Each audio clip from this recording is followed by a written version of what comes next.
Shri Shri Ramakrishna Kathamrita 1884 14ই September. ষষ্ঠ পরিচ্ছেদ। ঠাকুর দক্ষিণেশ্বর মন্দিরে নরেন্দ্র প্রভৃতি ভক্ত সঙ্গে। জ্ঞান অজ্ঞানের পার হও, শশধরের শুষ্ক জ্ঞান।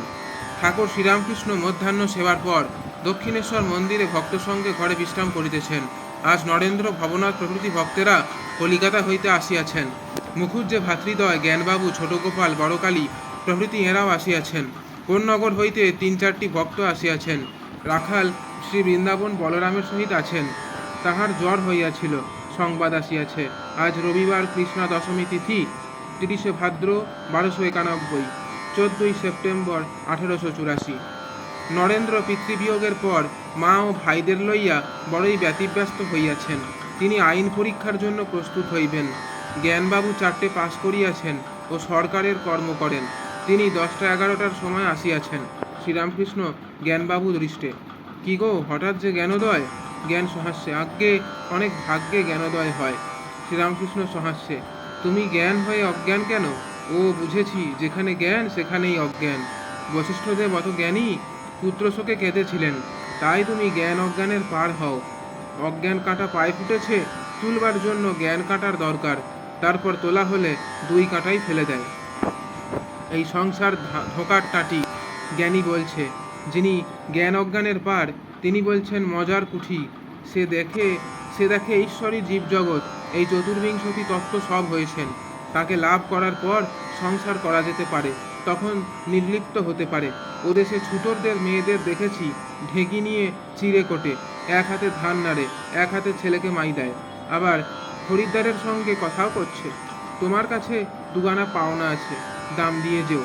কিন্তু তার 12 আনা মন হাতের উপর, পাছে হাতে ঢেঁকি পড়ে যায়।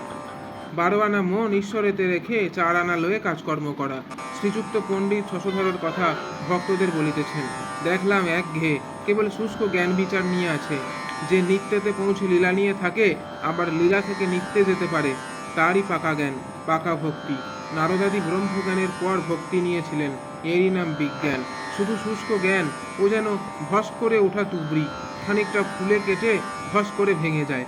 নারদ সুখদেবাদির জ্ঞান যেন ভালো তুবড়ি, খানিকটা ফুল কেটে বন্ধ হয়, আবার নূতন ফুল কাটছে, আবার বন্ধ হয়, আবার নূতন ফুল কাটে। নারদ সুখদেবাদির তার উপর প্রেম হয়েছিল। প্রেম সচ্চিদানন্দকে ধরবার দড়ি। মধ্যাহ্নে সেবার পর ঠাকুর একটু বিশ্রাম করিয়াছেন।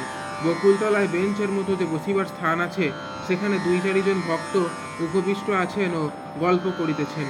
ভবনাথ, মুখুজ্জে ভাতৃদ্বয়, মাস্টার ছোটগোপাল, হাজরা প্রভৃতি। ঠাকুর ঝাউতলায় যাইতেছেন। ওখানে আসিয়া একবার বসিলেন।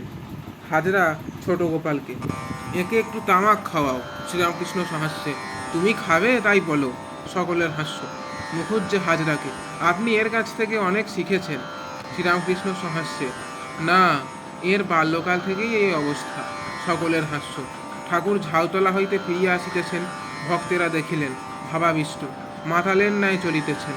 যখন ঘরে পৌঁছিলেন, তখন আবার প্রকৃতিস্থ হইলেন। জয় ঠাকুর মা স্বামীজি।